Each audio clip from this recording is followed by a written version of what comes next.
Okay. How you doing? I don't know. Did you know that light? Your light is kind of. I got a light too, but yours is like really bright. Okay, Like is that better? that's much better, man. There we That's go. much. Vanessa Williams, you're still so beautiful. Like this is, it's an honor. It's amazing to have you on the big show. I thank you for doing our show. I appreciate you for reaching out to me.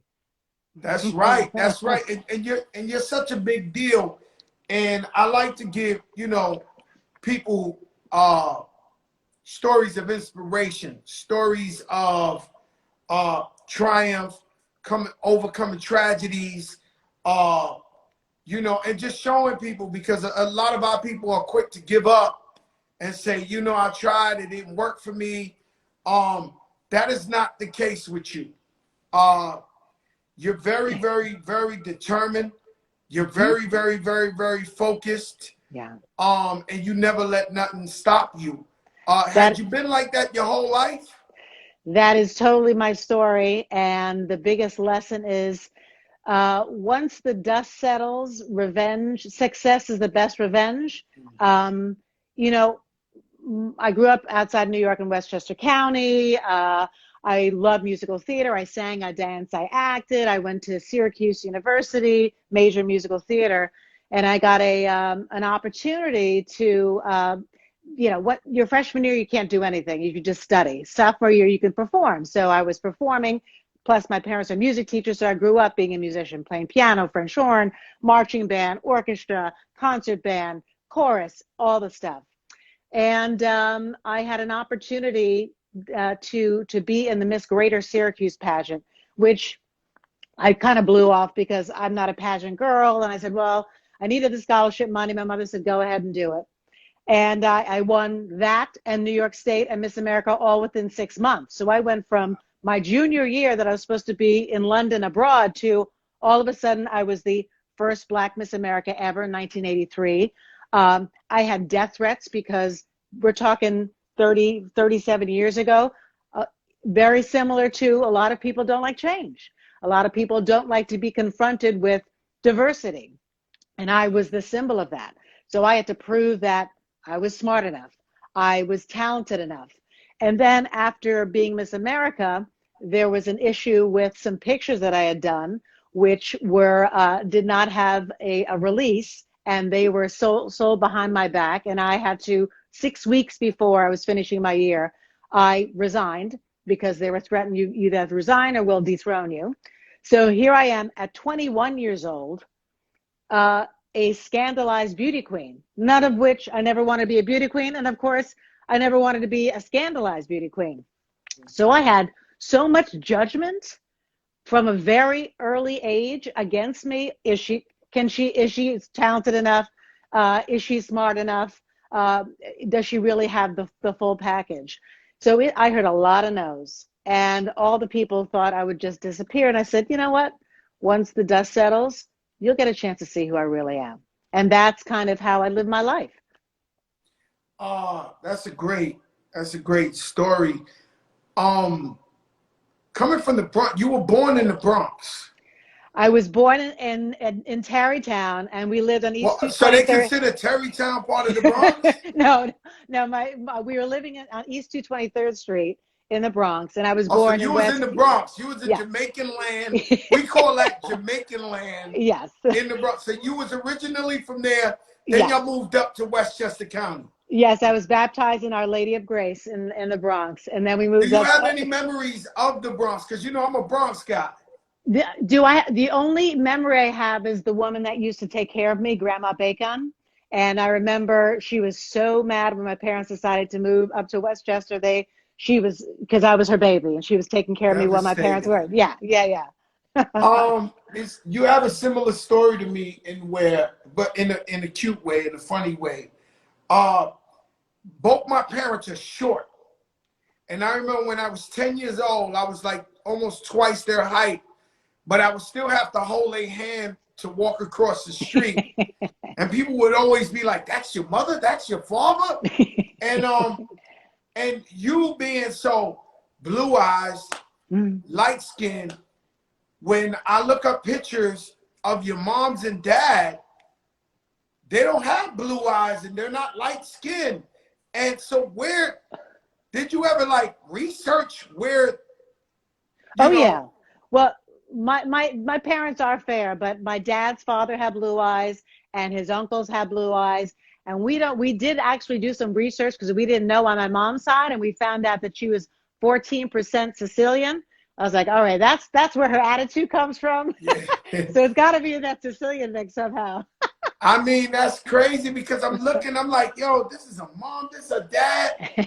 And I'm like, and here comes Vanessa Williams. Now, Vanessa My brother Williams, has them too. My brother has blue eyes your too. brother has blue eyes. I didn't get to see your brother. Yeah, he's an actor. His name is Chris Williams. He's probably best known as Crazy Eyed Killer on Larry David, Curb Your I know Enthusiasm. Crazy Eye Killer. That's my brother Chris. No way, I didn't know that. Uh-huh. Oh wow, I didn't know that. So here you are, right? You are, for me, you are forever, our forever Miss America. Well, and so it could have broke you. Mm-hmm. You were young. All this was coming at you. Something that's actually totally normal now. Something that's actually made people billionaires. At the time, it was too early, or maybe it was because you were the first Black Miss America that there's so much scrutiny was on you. What do you think? I think all of the above. It was a huge betrayal because, again, I never wanted anybody. These were private. I did not want anyone to see any of this stuff. So that was a big betrayal. But also, I hadn't gotten a chance to do my thing, So, I had been performing my whole life on stage, in summer theater and regular in college and stuff. But no one knew what I had done before. So I had to prove all over again. And then once I tried to do I had a lot of show tunes, and when I got some record industry interest, and they said, you sound too Broadway.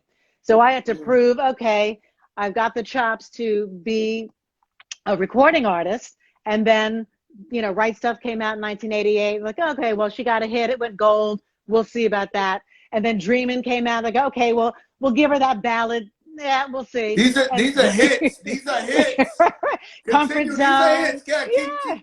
Comfort Zone. Saved the Best for Last. Lasted 8 weeks at #1. And that wasn't even, they didn't even want to give me that song. Who was that so that people could get a perspective who maybe don't know? Who was that #2 and #3 at that time? Eric Clapton was #2 for 8 weeks. And he had written that song, Tears from Heaven, about his unfortunate son who fell out the window. So it was a great song. It was killing me, but we were #1. No, he wanted to kill you because you was in the way. Like I had Make It Rain at #2, and Jim Jones had Ballin', and that Ballin' wouldn't come down. And I was up there like, yo, could you just come down and let me get a #1? And it never came down. So he was looking at your record like, Jesus, right? I had to go up against her. Who was #3? I don't know who #3 was, but Eric Clapton did mention my name when he won. He won Record of the Year for the Grammys, and he acknowledged me for not making it to #1 because of me. So that made my night. Here we celebrate, and we want to get out the dark, right? But something I saw, something I saw that you had said you were suing Penthouse because they used they used your pictures without your permission. You never had a release, right. And you most likely would have won the lawsuit. But they brought up stuff in the past, and you had said you had got, I don't know if the right word was, molested at a young age. Mm-hmm. And can you tell us about that a little bit? Because, I'm a parent that I have a daughter. She's 14. Mm-hmm. She's the executive producer of this show. And I'm terrified to leave her in anyone's house. Right. And even people we know and we love, because I feel like once, somebody takes away that innocence, we can't replace that. And then I don't want my daughter to always look at me like, Dad, you wasn't there. Right. So what was like that? Well, yeah. so I wrote a book with my mom, and that was one of the things that came up when I was talking about why I dropped the lawsuit. Because a lot of people are like, "Fight for your crown. You won fair and square. You are Miss America," and they went behind your back and all this stuff. And when we started, lawyers are dirty, and that everyone kind of hustles up the dirtiest team to get a win. And so I'm dealing against Penthouse, who has a huge connections all over the place. Mm. And so we started doing depositions and stuff. And then they said, everything's going to come out. And one of the questions, which I write in my book, that's called "You Have No Idea." They said, "Have you ever been with a woman?" And I said, well, I was molested at 10 years old by a woman. They said, well, that's gonna come out.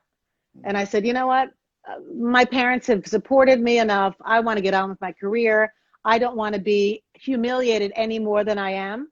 And that's why I dropped it I was 20, 21, 22, and it could have been a payday. I doubt it, because they would have used every trick in the book Yeah, to, it's a classic case of making the yeah, villain out the victim. right. And Exactly. but you never laid down. And so you went on, and you have this extensive musical career and just so many hits. I don't know if you know, I started out with "Welcome to the Comfort Zone." Yeah. It That made me was throw my little Christmas hat on. Uh, One of the uh, things I admire about you so much is being so if I were to judge you and not really know your background, which I don't, right. but just what I know, I would say she never had kids. She was just career driven. So if I look at your career from Broadway to music career to pageants to movies to TV shows, to best-selling books, uh, dance. I would say this woman has no time for no men. This woman has no time for nothing but this career. And yet and still you have 4 kids. Why are you doing all this? Uh, how Yeah. hard was it juggling the two? Well, I got married at 23. I had my first kid at 24, second at 26, third at 30. I brought them when I was auditioning for roles, I would bring Melanie, who's now 33, bring her stroller to the audition. The other ladies would watch while I went in and read, and then I'd take her out. I brought her in the recording studio with me. I brought my kids, like, always on location and stuff. So I always kind of made them part of my life. Man, and so they would allow you to bring them to work. Well, I had no choice, and it was back then. I mean, you kind of hid your pregnancies. With the first Grammy Awards that I was nominated for Best New Artist, I wore a huge blue leather trench coat with a scarf around my neck to try to hide my bump, because back then it was like, oh my gosh, she's pregnant. When is she going to be able to work again? And it's not celebrated like it is now. I mean, we're talking 80s. You know, I have a friend who I'm not comparing, a friend to the show who I'm not comparing to you at all, but she's very, very beautiful. Her name is Amber Rose. I don't know if you ever Oh, heard sure, of her. of course, of So, course. so Amber Rose says that she won't date an attractive man. She says she'll date, guys we call not so, not handsome. Let's just Hmm. say her guys, she likes them like that. And so when we look at Vanessa Williams and we say, Vanessa Williams, one of the most beautiful women to ever walk Earth. Like when you think of Cleopatra, Vanessa Williams, uh, you know, uh, what's my girl with the blonde hair that passed away? The John F. Marilyn Monroe. Kennedy, Marilyn Yeah. Monroe. Uh-huh, uh-huh. These are these people. You're one of them, like one of them all time. Well, Um, thank you. and and Thank you. but then you marry Rick Fox, who's one of the most stunning men in the universe. And he's a basketball. Like, was there a competition of who's more prettier? Well, yeah. So Rick was I had three kids from my first marriage, and I met my first husband because he was my publicist, and then he became my manager and really helped me because I was frustrated as an actress because I wasn't getting the parts that I wanted. And he said, if you really want control of your career, record, because you can record what you want, work with who you want, have the images that you want, and that's kind of what opened the door for working with Arnold Schwarzenegger and, doing soul food and all those kind of opportunities, because the recording industry gave me that success to be legitimate. So Ramon was my first husband. I had 3 wonderful kids with him. And then I was single, and one of my friends said, there's this guy in the Lakers. I think he'd be perfect for you. I said, oh, a basketball player, really? So I'm Yeah, telling you, that's I'm what telling I'm you. saying. Not Vanessa. Like, Vanessa, I'm like a boy. You went But then there. I met him, and he was intelligent and 6 years younger than me, and he came hard. He came hard. And he wanted Vanessa with, and both of you beautiful. Like, what was that like? Like, I mean, Well, yes, he is a very beautiful man. A lot of women were after him, but he was loyal, and was that the first time, because you're Vanessa Williams, right? Just to give you a perspective. comparison. Okay. I shot a video one time with my sister J-Lo, and her husband at the time was Mark Anthony, my brother. Mm-hmm. And literally, while I'm doing the video with J-Lo, I'm with her. So I'm looking at the cameraman and all the men, and every face, the guy sweeping the floor, the police, the security, the cameraman, the light man, every single guy was throwing on their sexy face, licking their lips and J-Lo, but Mark Anthony was right here seeing this. And I was like, Jesus Christ, does this happen every day? So that's what it's like having Vanessa Williams as your wife. And finally, you got a guy that probably was getting those same type of looks at the time. That was the first time you dealt with that, right? Yeah, no, he was super handsome. That was definitely the first time I dealt with that kind of. But you got to be comfortable in your own skin, and we had a beautiful baby together, Sasha, who's now 20, and you've got to trust it. I mean, you can be nervous about anybody you're married to and be jealous and ruin the relationship because you're so obsessed with what you think other people are thinking, that you're not even tuned into your own relationship. So it's a waste of time if you're worried about everybody else. You got to commit to who you're with. And this isn't directed at Rick Fox at all, but it's a question I want to know. It's more like a birds and the bees question.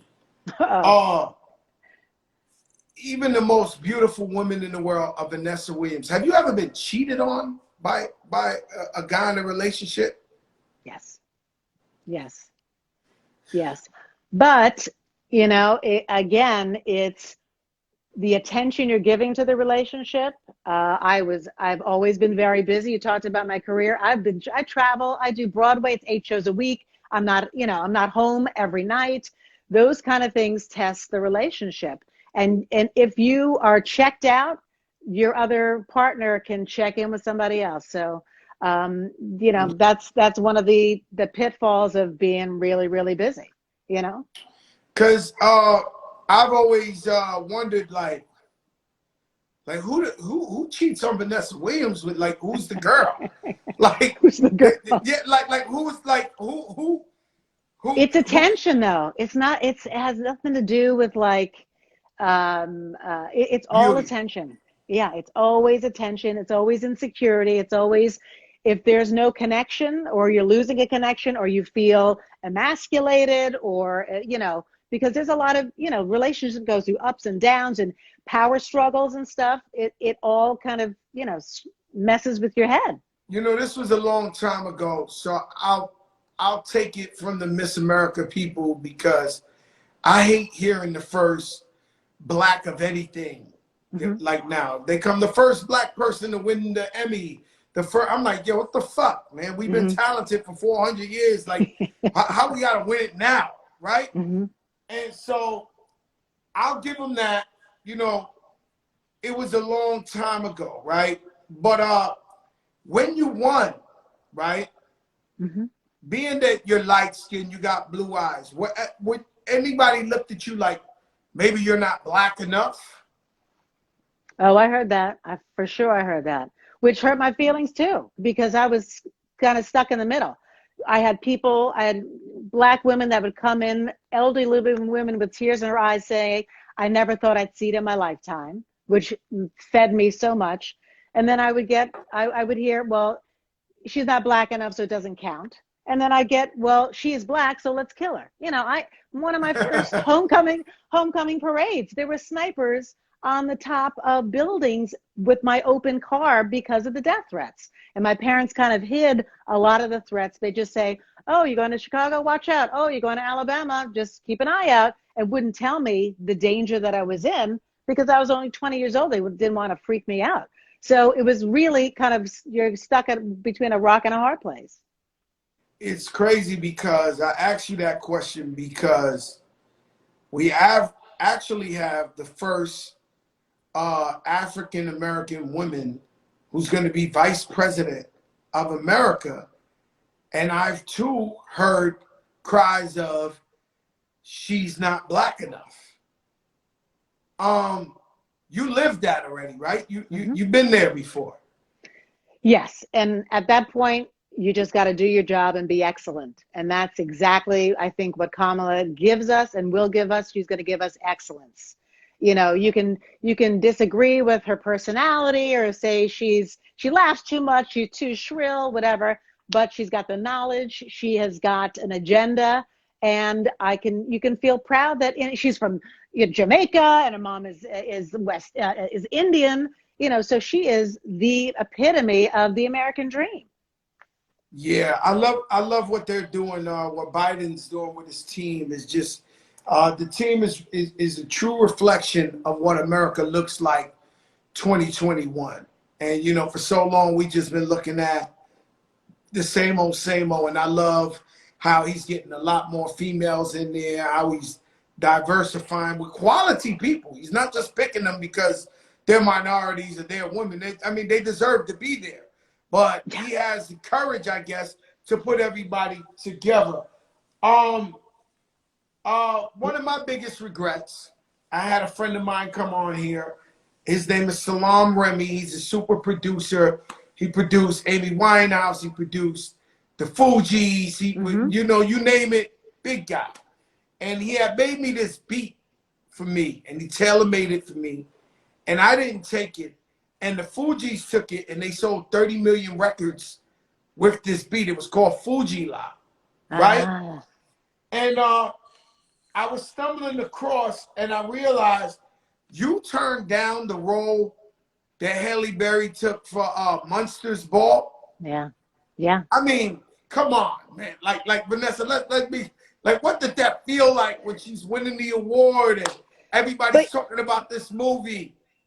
Well, I actually thought to myself, would I have won it if I had done it? You know, because you never know. You can do something and not get attention or get wrong kind of attention. And I turned it down because I had my kids and I didn't want to be bent over naked, getting rammed in front of them when they were, you know, I mean, I just had a baby like the year before.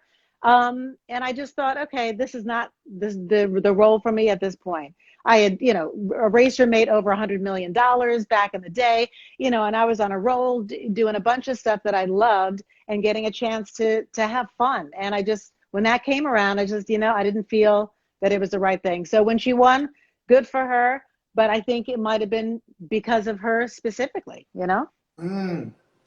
That's the way that's a humble way to look at it, you know, because she really, you know, she really did that role, you know? Yeah, and that was also Harvey Weinstein, and that was a whole other crew that I'd never worked with before, and I think she'd worked with them before and stuff. So I was happy I But dodged that that movie bullet. was actually I should have known Harvey Weinstein did that one. Mm-hmm. I Wow. dodged that bullet. You don't.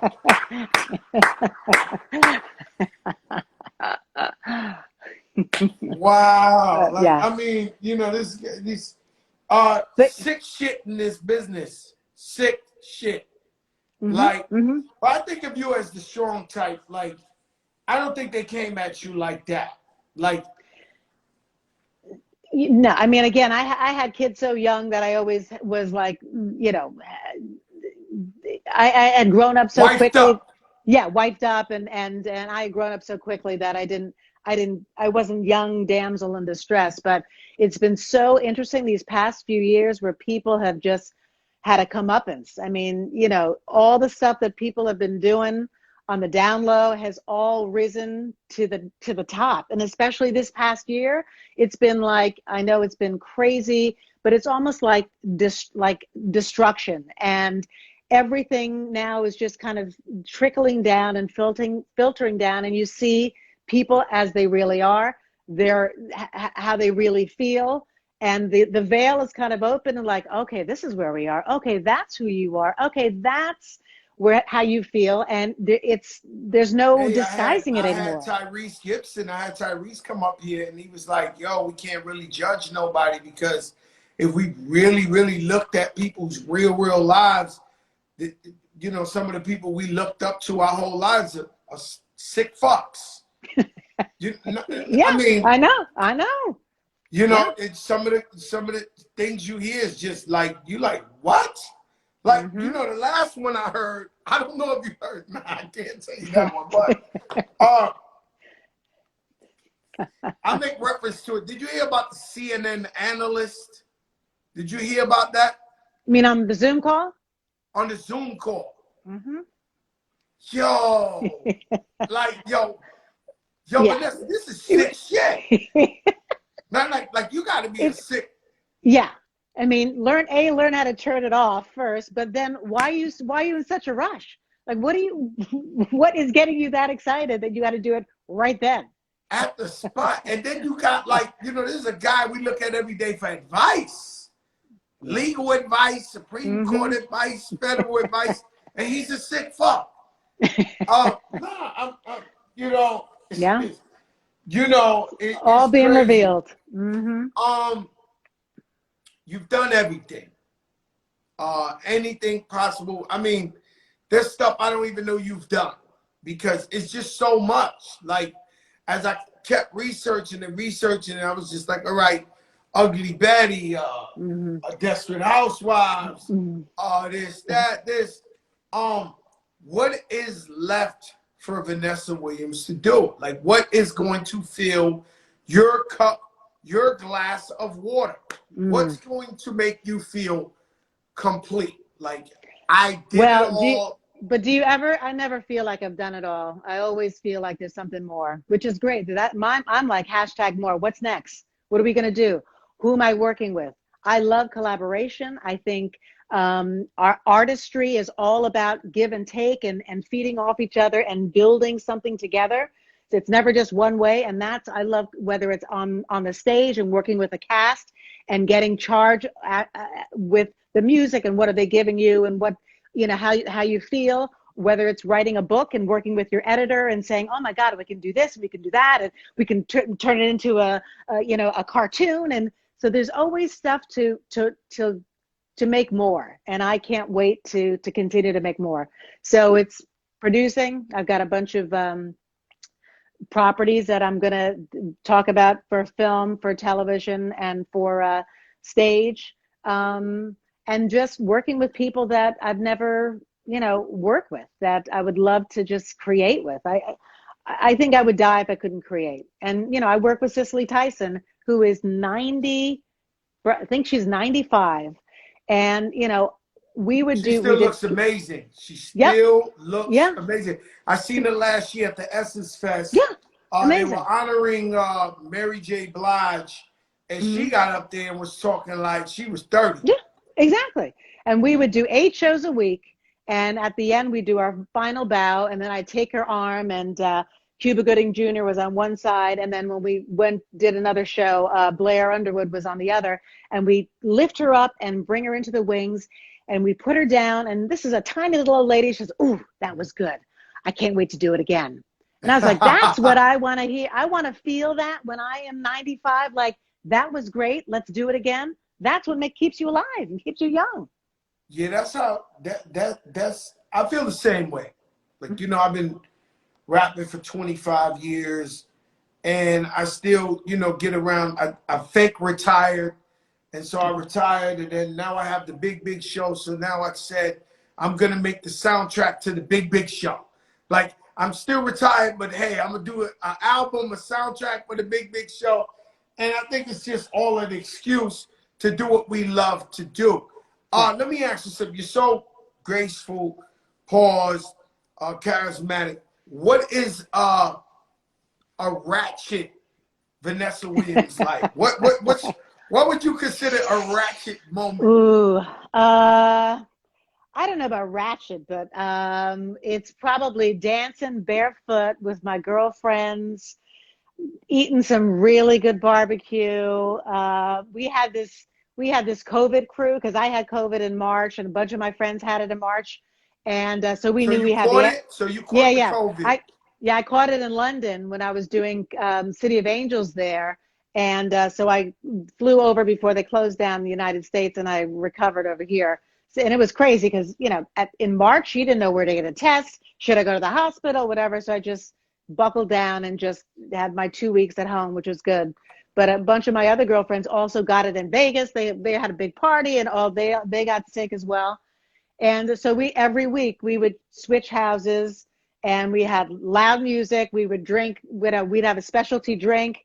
Always barefoot, always playing Megan Thee Stallion or something to get us all pumped up, and just have fun. And that's, you know, when I can let my hair down and just be with people. I know you like to smoke cigars every now and then. Yes. I know you like lobster. I know some things about you. I know some things. I actually did an edible with my mom last week. My brother's like, "You want one?" I go, "No, come on, Mom's here." He said, "Mom just had one." I said, "What? All right." So Mom did an edible. Yes, more than one. And what was that like? Like paranoid? What was? No, it was fine. It was fine. She's 80. It helped with her neck, she said. That's why she took it. And my mom is cool. She's so cool and loves life. And she's such a great example of, like, just keep living. She is great. Man, and very supportive through your tough times, man. She had your back all the way. Moms, I thought that was beautiful when you wrote the book with your moms. Yeah. Both my parents. Yeah, that's real beautiful. You know, that's real beautiful that you have that type of relationship with your moms, and she's still here. Thank God. Thank God God. bless her. Thank God. God bless her. Let me ask you something. Who influenced you in your singing? Who did you look up to that made you want to become, you know, this singing sensation? Well, you know, when I never thought I'd be on the radio, for sure. You know, my parents would take me to Radio City, and my mother would say, "Oh, you know, you're a dancer. Maybe you could be the first Black Rockette." She'd always put these, like, seeds of, like, these, why don't you could do that? So Alvin Ailey, we saw Alvin Ailey, they're having their benefit tonight, and I would love to watch Judith Jamison dance, and she'd like, "Oh, you could be an Ailey dancer." So there was always these goals that she would kind of just sprinkle there. And I remember seeing Stephanie Mills in The Wiz. And I was on the first row of the mezzanine with my mom on a matinee. And I heard her voice, but just like it was theater.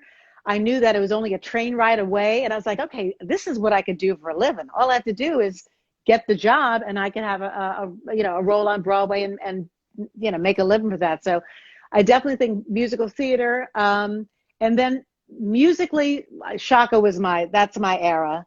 And then when I was in high school, I was listening to, I don't remember, do you remember WRVR, which was all fusion jazz? That was like my of course I had my BLS poster behind me, which was all, you know, at that time, I wouldn't even know what jazz was at that time. You know, me, I was like, I was hardcore. I was NWA, LL Cool, Heavy D. So You must know Heavy D. Well, you knew Heavy D because you grew up near where Hav's from. Yeah. Well, you know, you talked about LL. I was at that famous concert. It was DMC, Houdini, LL, Beastie Boys, and it was in Long Beach, in the Long Beach Arena when the riot broke out. And so I was like mid of the you know, standing up like probably seven, 8 rows deep, and everyone's standing. And then all of a sudden you could hear stuff going on, and people were like taking chairs and hitting each other and all kinds of stuff. And the bodyguard knew that I was out there and called me and pulled me from the audience and pulled me backstage with everybody. And we were locked backstage until the police came to calm everyone's ass down, because it was like Bloods and Crips going crazy in the audience. And that was probably 1985, maybe 85, Yeah, 86. you know what's crazy is Snoop Dogg apologized for that recently in an interview somewhere. He Did was he? like, look, I want to say sorry. I think he was on Versus. When he did the Versus, he was like, yo, I'm sorry for Long Beach when they I messed was up hip there. hop out here. You know, I'm sorry for my city. Forgive us. That was And crazy. wow, so you was in that melee. I was in that melee that night. Yeah. But LL I've known since, you know, he was 18, because we both kind of moved out to LA around the same time, mid 80s or so. And you know, it's when you grow up in the tri-state area, it's all the same records, it's all the same radio, and it's all kind of the same culture. So like, for what freaks me out is like when I go to Earth, Wind and Fire concerts, and Verdine's texting me, hey hon, you gonna come? And Earth, Wind and Fire was like legendary. And now I can say I'm friends with Verdine White. Crazy. Yeah, like you brought up Stephanie Mills. Like she's on my top 5 of all time, and you know she's a good friend. Rest in peace, Tony. Her best friend passed away this week, Tony. And so I called her up and I told her I'm sorry to hear that. And Stephanie Mills is somebody my mother and my aunt would dance to and play the music. And the fact that she's a friend and we talk to each other it's the craziest Crazy. thing in the world. Yeah, Right? that's crazy. It's like surreal when you're like, yo, Yeah. and then sometimes not as crazy. Trust me, I know the feeling. I've been around people that I look up to. I look up to LL. I look up, and I've been around them. You know, one day I'm sitting, a good friend of mine is Scottie Pippen, and one day I'm sitting with him, and I just, for a slight second, I groupied out, and I looked at Scottie for a second and just remembered all the games, him and Michael, and I'm like, God damn, I'm sitting next to Scottie Pippen. And I understand what you're saying. It bugs me out. I'm gonna ask you one good last question. Well, two, because my favorite of all time is Luther Vandross. Luther. And I saw you on the tour. I was up a deck, and you were about this big. On 1997. Yup, I was there with a 3-piece suit on, and my wife was with me. And tell me what that was like going on tour with Luther Vandross, and what it's like even knowing Luther, and what share memory you have with Luther with us. Well, Luther, I had been friends with for a long time, probably since 1986, 87. And he had a fabulous house in Beverly Hills. It was Rona Barrett's house, who was a big gossip, like kind of like a Wendy Williams, but the white Wendy Williams back in the day. And he loved to have these screenings. And so you'd, you know, go to a screening and you'd see like, you know, Patti LaBelle sitting over there on one couch and Quincy on another, and like blew my mind. But he was so, we had a connection because of New York. We were both out in LA at the same time. We both had the same attorneys, so we were both going through stuff at the same time.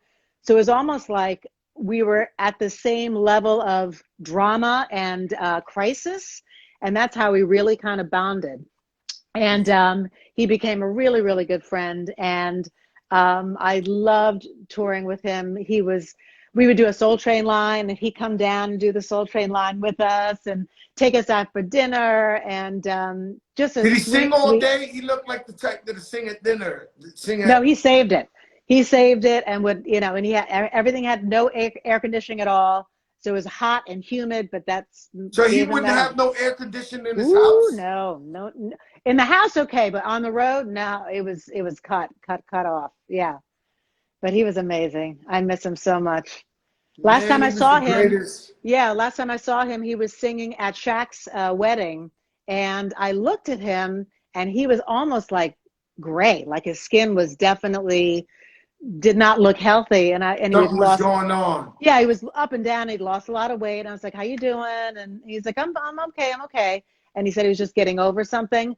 But I mean, I used to have dinner with him here in. He used to live in Connecticut, and we used to go to the Chinese restaurant together. I go to his house, and what the craziest thing was, he had a huge house in Greenwich, and he had a lounger, like a lounge chair, leather lounge chair, and he had a little towel put on the back, and had a little TV in the middle of his walk-in closet, and that's where he loved to hang out, in his massive walk-in closet with his little lounger, watching a little TV. And I was like, God, he has all this money, but he feels the coziest in there. So that was just, it kind of tripped me out, because that.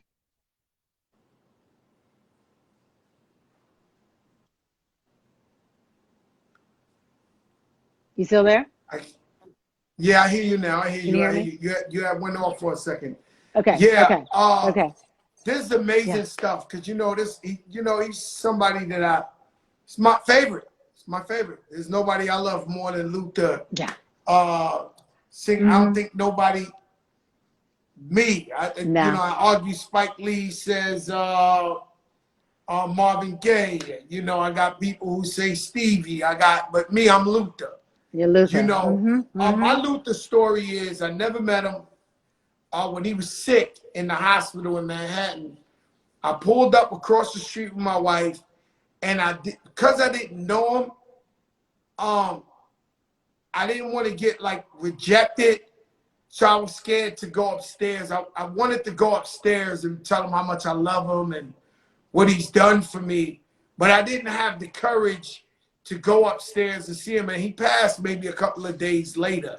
Mm. And I sat in front of the hospital for Oh, like an hour or two, and she was like, "Yeah, go up there. He probably knows who you are." You ah, know, and I was like, you know, that's how much I love Luther. I'll give you wow. one more question, and you've been very, very great What? with us, and you, not just us.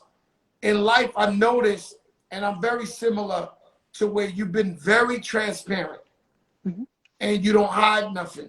Your life is like an open book, and I'm the same way.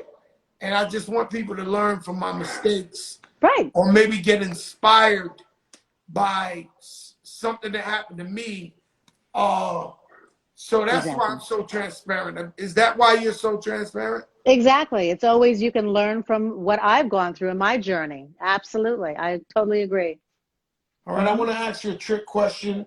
Uh-oh. It's not really a trick. It's uh, name 5 of your favorite rappers Oh, in your life of all all time. right. So does Tribe count as three, or is that just Tribe one? counts as one. Okay.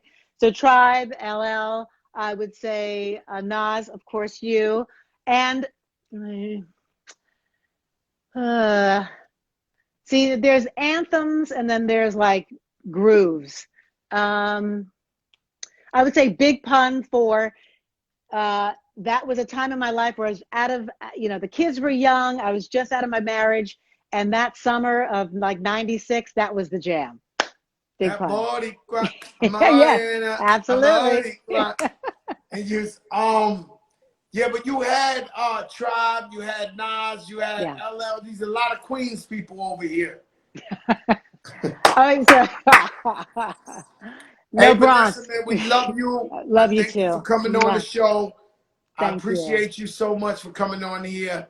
The people, it's COVID, and we're trying to do something that to make the people happy, to uplift the people and bring some joy in their life.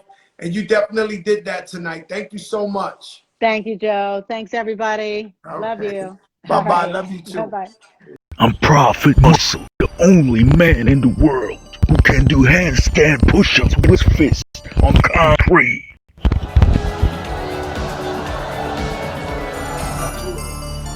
I got trained by Roger Mayweather, Crazy Temple next. I'm the son of Roger Mayweather. Roger, tell these motherfuckers subscribe to the Prophet channel. Prophet Muscle. Subscribe for more, bro.